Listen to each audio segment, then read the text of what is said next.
Ó, eu não queria... Tu falou aí do Xamã, não queria perder a oportunidade. Já falei pra Edu que... Ah, não, sobre isso eu não falo, não. Mentira. Mas o Xamã, Uhum. quando eu te conheci, foi justamente quando tu entrou no Xamã. Que Eu é uma das comprei minhas, uma foto. que é uma das minhas bandas preferidas até hoje. Assim, de fato, eu amo todas as fases do Xamã, todas. É só porque eu tô aqui. E eu te conheci ali, né? Nessa época. Mas uma parada que eu fui descobrir depois, já quando a gente teve contato, que me surpreendeu, eu acho que muita gente não sabe, é a história de tu entrar no Xamã desde o início, né? Assim, queria que tu falasse um pouquinho sobre isso, não sei se eu tô falando merda, mas praticamente tu ia entrar no início, na época que o André tava naquele projeto do Virgo, aí depois deu merda lá no projeto do Virgo, voltaram e o pessoal juntou e fez o Xamã. Mas eu lembro que tava tu, inclusive tem a própria Freedom, né? É uma música da época, né? Ricardo, então. Esses assuntos, eles são... O Edu sabe bem disso, mas tipo, né? André Matos verso é uma coisa que tem que andar com bastante cuidado aqui, né? Pra não pisar em nenhum calo. Não que tenha calos, mas às vezes você pisa num pé mesmo, sem querer. Mas foi o seguinte, o Ricardo, brevemente, tá? O Ricardo, quando eu já tinha trabalhado com o Xamã, já tinha trabalhado com o Angra. Eles estavam no meu estúdio, né? Fizeram a pré-produção do Fireworks lá e tal. Foi ali que eu já peguei amizade com todo mundo. O André cantou no meu disco, no Karma Inside the Eyes, primeiro disco que ele fez a participação e tal. Mas eu já conheci o Edu, olha como o Edu, vixe, já tinha uns... Eu já conheci o Edu, com 14 anos. Mas a gente chega lá depois. E aí, então assim, já tinha tido essa... Quando uma galera, você produz um disco junto e tal, você cria um vínculo diferenciado, porque você meio que... É como se você visse a pessoa nua, num microscópio. Você produzir alguém, né? Sim, você sim. tá nu, cara. Você tira toda a armadura e fala, meu, extraio que eu preciso de um suco máximo meu. Então, tipo assim, já tinha trabalhado naquela questão, não os produzindo, mas via produção, né? E aí depois com o André, a amizade que a gente teve com todo mundo e tal. E aí eu fiz a pré-produção do Ritual. Mas isso foi depois, né? Tipo, só pra dizer que a gente teve uma amizade assim. Mas que tu já fez a foi, pré? Isso foi a pré, mas eu tô bagunçando aqui o timeline, mas só pra situar as pessoas que a gente teve uma convivência muito grande. Né? Então, um pouco antes disso, quando o André, quando teve a dissidência lá do Angra, o Ricardo me ligou pedindo ajuda pra produzir umas músicas novas pra ele. Ele queria montar uma banda nova. E ele gostava muito do Karma, que era a minha banda na época, gostava muito do trabalho do Fabrício, que já tinha levado o Fabrício pra tocar teclado com o Angra na Europa e tudo mais. E ele me ligou e falou assim, cara, você não me ajuda a produzir umas bandas? Canta aqui nas demos e tal, eu falei, mas isso vai virar uma banda? Ele falou, pode ser que vire e tal. Eu falei, pô, mas... E o André? Eu falei, o André tá lá com o Virgo, ele tá focado lá com o Sacha. Eu tô aqui com o Luiz, né? Eu chamei o Luiz pra fazer e a gente nem sabe direito o que fazer. E o Ricardo é um cara muito danado, assim. Ele toca violão, bem guitarra legal, assim. Já tinha montado várias músicas. E a gente tinha umas músicas do Karma também, que a gente não tinha colocado ainda no segundo disco. E a gente fez uma demo ali no estúdio, na chácara do Ricardo. Eu ia pra lá direto fazer as músicas com ele. Não tinha nome ainda, mas naquela demo já tinha For Tomorrow, Freedom, In the Night e duas músicas do Karma, a Live Now e a... Que massa, velho. E a Real Blue. Então, assim, já tinha uma demo ali que misturou Karma com Xamã. E aí e sabe, é louco isso, né? Quando você sabe que você tá ali, mas aquele lugar não é exatamente o seu, sabe assim? Então, tipo, eu cantava, fazia, produzia com ele, mas eu ficava toda hora falando, mas e o André? Aí ele falou assim, não, mas cara, beleza, mas vamos fazer isso aqui do jeito tal. O André, quem sabe e tal. Então, você quer ou não quer fazer o bagulho? Porque, fica perguntando o cara, eu falei, não, é que eu me sinto, né, você tinha uma banda com o cara, tipo, a coisa mais óbvia do mundo, vocês terminaram o Angra, o óbvio era vocês montarem uma banda vocês e, né, não era todo mundo, né? Só que eu pensava assim, cara, eu tô aqui, eu vou me jogar, ele vai machucar meu coração, né? Então, mas eu ficava sempre com o pezinho atrás. E aí aconteceu exatamente isso, um dia, o Ricardo me ligou e falou, pô, Tchaguera, aquele jeito dele, quem conhece, né? Ele é engraçado pra caramba, o jeito que ele fala, Tchaguera, você tinha razão, viu? O André ligou aí, ele tá voltando, então vamos fazer lá aquele bagulho, só faltou, então, obrigado, tá?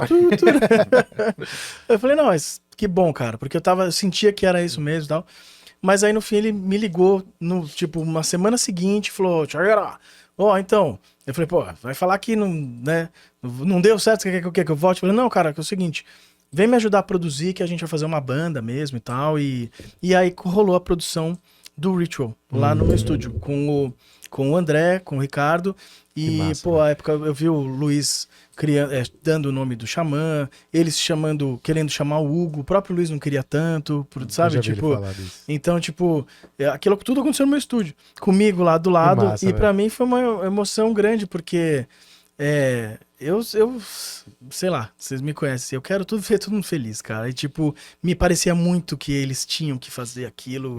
A coisa era muito, a energia tava chamando. Tu viu a ali, história tá. sendo escrita ali. E, pô, e poder fazer parte disso, eu produzia as demos, e não só isso, mas produzir toda a parte de percussão do Ritual, que é justamente a cereja do bolo, né? Total. Então, pô, eu tive o prazer com o Confessori de poder imprimir ali a minha visão daquilo que eles estavam montando, e foi muito interessante, porque sair do Angra, que tinha uma marca muito forte com a música brasileira, né, com toda a questão do regional brasileiro, né, na música deles, e eles conseguirem fazer com que fosse você virar só um pouquinho o canhão para algum outro lugar legal da América Latina que tivesse a percussão, e a gente conseguiu achar a música andina. Então colocamos as ampoias e todas aquelas coisas. Que legal. Né? E aí aconteceu. Então, por isso é uma coisa que está diretamente ligada ao telefonema do Ricardo para mim quando o André saiu. Foi a primeira pessoa que ele ligou. Foi para falar, mano, cara, eu falei, puta, eu fiquei sabendo e tal. E eu falei, bom, e aí? Ele falou, meu, você não quer... Aí eu, tipo, gelei, cantar, né? Aí ele, produzir? Eu falei, puta que pariu. Eu falei, então, vamos. Mas aí aconteceu de eu ajudar a produzir a galera nova, a escolher todo mundo. E todos os vocalistas que a gente chamava, que eu indicava, né, pra ele queria que eu ajudasse a regimentar, né, o disco. Então todo mundo que eu indicava para fazer os ensaios, eu estava junto na parte de produção, para saber, porque a gente estava, você sabe muito bem disso, remontar um castelo, né, que é o Xamã, né, cara, uma coisa com muita delicadeza, muita paixão e tal, mas tem que ter discernimento técnico também, porque você tem que colocar todo mundo que consiga fazer aquele bagulho, que faça um disco fudido e que tenha convivência. Que isso também que a gente tava falando dessa tour aí, por exemplo, você botar 20 maluco ali dentro do ônibus, meu, se tem alguém mala, é uma maçã podre, cara. Exato. Isso, nossa, empesteia tudo, né? Então, muito importante também que a gente encontrasse pessoas que fossem legais, trabalhar e tal. E aí, na segunda vez seguida, um cara que ia lá, eu já falei esse nome em outros programas, não vou falar porque ele ficou chateado comigo, então eu não vou falar, mas é uma pessoa que a gente convidou pra cantar 2 vezes seguida, não foi, deu cano na gente. E nesse dia o Ricardo falou, canta você, pelo menos pra cobrir e tal, né? E aí eu cantei nesse ensaio, e ele levantou da batalha e falou, meu, o Xamã tá formado, cara, o Xamã tá formado, já é isso aqui. E aí a gente fechou, e com quem era? Com o irmão dele. Sim, isso eu contei aqui pra você, não? O Titão. O Titão foi baixista do Xamã, cara. Por alguns velho. meses. Eu não sabia. Bom, se você der um tapa na nuca dele, cai um disco, assim, né? Ele é foda. Meu irmão é demais. bizarro. Seu irmão é tipo, meu, fora da curva, assim. E os dois, né? São os dois malucos, né? Mas aí, tipo, o Tito, ele ficou um tempão ali no começo com a gente. E o Xamã a gente fez até uma demo de 4 músicas. O Tito, se tivesse essa demo, qualquer dia lança isso aí, cara. A galera vai adorar. Oxe, total. E aí, acabou que aconteceu assim. Mas, infelizmente, essa é a parte que me dói um pouco. Eles estavam muito mal resolvidos sob o ponto de vista de negócios, né? Todos os remanescentes ali, né? Na verdade, os dissidentes ali, André, Hugo e Luiz... E o próprio Ricardo, né? Então eles tinham muito tiroteios entre eles e a gente ficava lá no meio, né? Então uma coisa que eu acho que marcou a parte negativa foi esse tiroteio que a gente ficava ali, mas vai, mas não vai. A gente fazia coisas legais, a gente fazia coisas incríveis, a gente fez um DVD com orquestra em Praga, a gente fez um monte de bagulho louco. Mas assim, a galera ia no show, enchia, era tudo animal, mas a internet tinha muita gente que tinha que compactuava com essa guerra entre eles ali. Tirava o foco, né? Tirava o foco. Entendi. Então é uma coisa que foi agridoce, sabe? Tipo, porque foi muito emocionante, mas ao mesmo tempo dói quando eu lembro, assim. Porque, Entendi. mas sabe o que tá acontecendo? Hoje em dia a galera aceitou e é Era isso legal que eu ia pra Acho que vai falar. caramba. amadurecendo, né? Tudo. Não, Como um aconteceu todo, né? isso tipo, um florescer tardio, assim, É. sabe? E é a prova do tempo, né? Depois que passa o tempo, a guerra se ameniza, né? E o cara É. vai escutar a parada assim com outros olhos, né? É. E o Xamã, porra, tem 4 fases, né? Tem André, Tiago, Alírio e agora o Trap, né? Também, Xamã. É, Xamã, tem sabe não? o trap, é verdade. Tem o Xamã, que ele até, hoje ele tá atuando numa novela da Globo também. Caramba, é Mas verdade. tem um trap, é Xamã. Quando eu vi, meu irmão, das Não. antigas, assim, pô, eu que sou mais novo, meus amigos, não, tô aqui escutando Xamã. Xamã? Como é que tu nunca me falou que tu tá achando? Ah, não, um trap. Eu falei, porra, velho. Mas o rio corre pro mar, cara. Hoje em dia todos nós nos entendemos, tá todo mundo achou seu caminho, todo mundo feliz. Tem lá suas tretas e tal, mas pô, esse lance do Xamanga que a gente fez, foi uma coisa muito legal, Pô, foi foi muito legal. emocionante de fazer e tal, e foi aceito pela galera. A gente fez o Finally Home, que é Eu o amei. projeto, ficou bonito, né? Que a Ficou gente fez muito bonito, a velho. nossa Massa. fase acústica. Puta, ficou lindo, a galera se comemora. Cara, o que importa é a música, a arte e tá indo bem, é o que importa, é isso. Ó, eu queria aproveitar pra puxar esse gancho pra que vocês falassem da amizade de vocês, como foi construída, e se teve algum fortalecimento justamente por ambos, eu imagino, aqui já uma opinião minha, terem passado pela reconstrução de uma banda do zero, velho. Ter que sofrer pressão de fã, de hater, Nossa. pessoal, que eu acho que o maior julgador da gente é a gente mesmo, né? Então eu imagino que você ter que estar toda hora se cobrando. Aí eu imagino, será que isso? Porque ambos, pô, vocês passaram nas 2 maiores bandas do Brasil, desse gênero, do metal como todo, só tem Sepultura, mas vocês estão no ápice de bandas assim, e que foram o Angra e o Xamã. E ambos passaram pela mesma situação de ter que reerguer uma banda com novos músicos, com a galera, um integrante, com a pressão do fã, e conseguiram. De uma forma ou de outra, todo mundo, como você mesmo falou, hoje o tempo tá todo mundo bem. E eu queria saber se isso de alguma forma ou de outra fortaleceu uma amizade numa conversa, sei lá, uma gravação, um ensaio, vocês sentarem e trocar ideias sobre isso. Cara, acho que sim e não, né? Tipo, a gente sempre teve muito contato, né? Sempre próximo. Ele, como ele falou, conheci ele era menininho, 14 anos, né? E é uma longa história, a gente ia tocar num festival, e aí ele foi lá, né, querer pra fazer parte do festival, eu tava com o Mitrium, que era a minha Sim. primeira banda, a gente se conheceu lá, mas ele era um Mas meninote ele mesmo. já era o cara que ia substituir o Bruce. É que teve um concurso Eu do Iron lembro. Maiden lá em 94, né? Quando eu vi o Edu, quase E aí, desmaiei. naquela época teve todo um buchiche em São Paulo, principalmente, né, sair em revista, dei entrevista para o Jornal da Globo, teve uma coisa na época lá. E aí, mas independente disso, a gente sempre teve esse contato. Ele tinha estúdio, né? Então facilitava muito esse contato. Vira e mexe, a gente se encontrava no estúdio dele, ensaiava aí com Angra, né? Teve com Symbols, né? Coisas Sim. com o Thiago. Então, cara, acho que todas as fases da minha carreira o Thiago teve No presente. Almar, no Evo. No Almar, então a gente. Não, no ah, Evo. não, foi o Evo, no Motion. Motion. Não, quem me gravou no disco Motion foi o E Thiago. cantei a música com você também. E cantou no disco. Então, de uma forma ou de outra, todas as fases da minha carreira ele tava presente, né? Então, acho que não tem uma parada direta, assim, não, isso fortaleceu a nossa amizade, porque sempre foi muito fortalecida. Mas é interessante, realmente. Mas né? é interessante porque eu lembro, inclusive, ele veio me pedir conselho, não sei se você lembra disso. Quando teve esse convite para ir pro Xamã, ele veio me pedir porque eu já tinha sido o cara que substituiu o André, Exato. passado mais ou menos isso na época do Rebirth.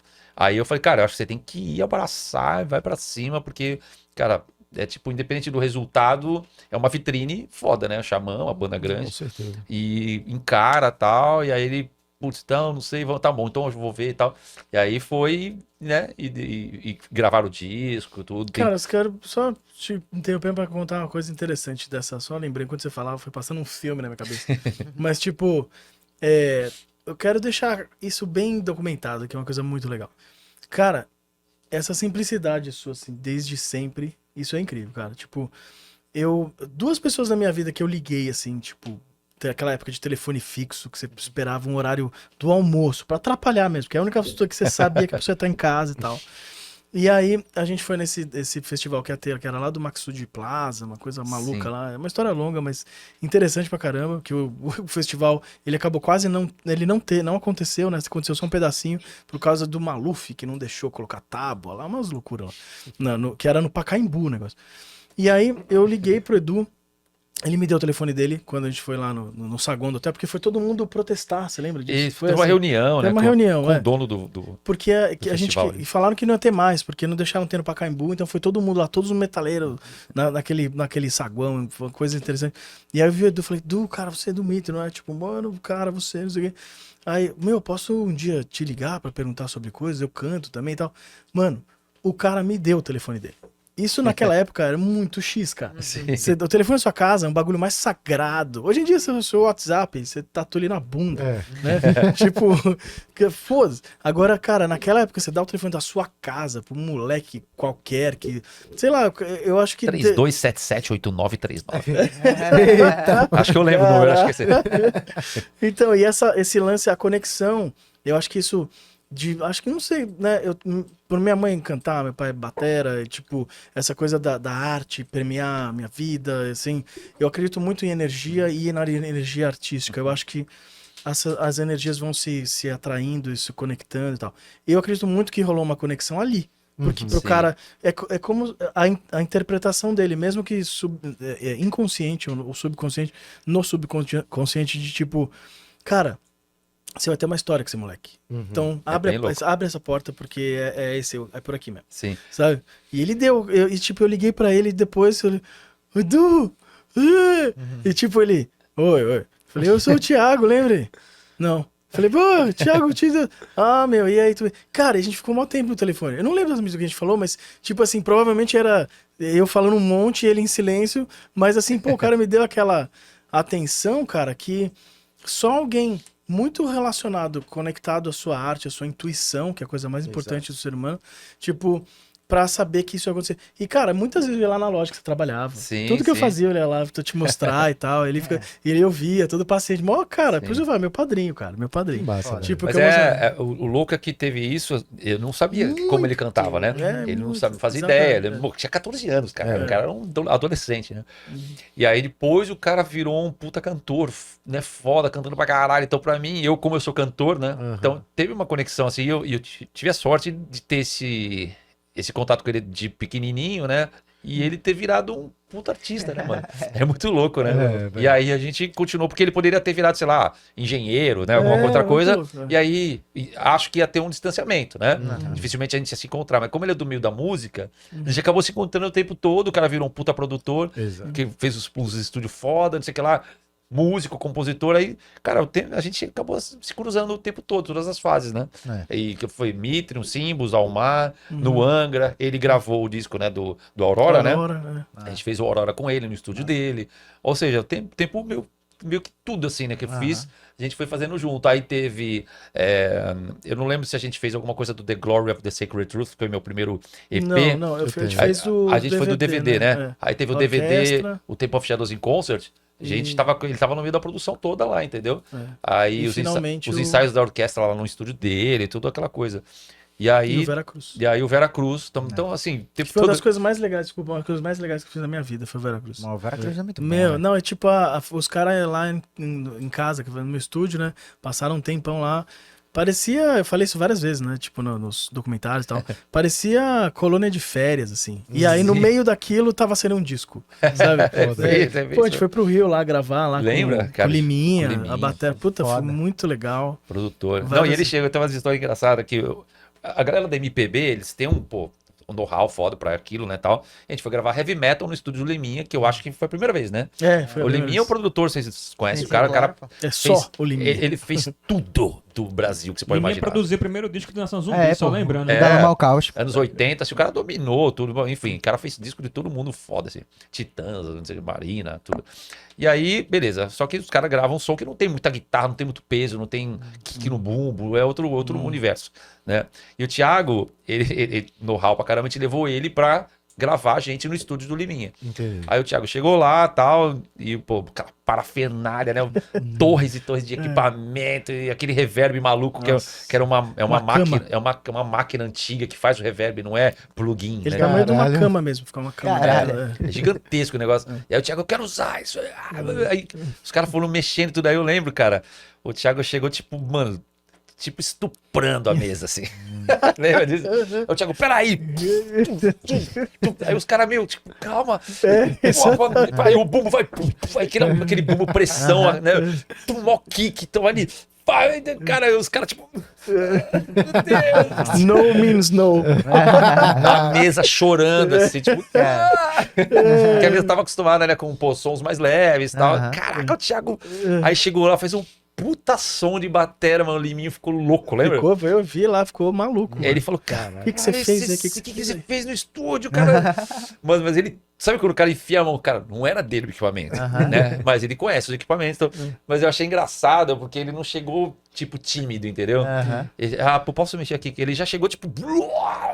Ele tava no parque de diversão. Cara, de repente... Edu pediu o melhor som do mundo, eu vou entregar esse som, cara. Cara, ele foi muito... Eu lembro da mão, mano. Eu lembro da mão dele, assim, ó. Mano, aí, caralho, os caras, tipo, assustados, tá ligado? E essa galera é amiga nossa até hoje. Agora tipo, sim. Ficou uma família, assim, né? Sim, não, e os caras ficaram, tipo, eles vieram pra cima dele perguntando como que faz isso, como faz aquilo, tipo, me ensina aqui, isso aqui, porque realmente é um outro mundo, né?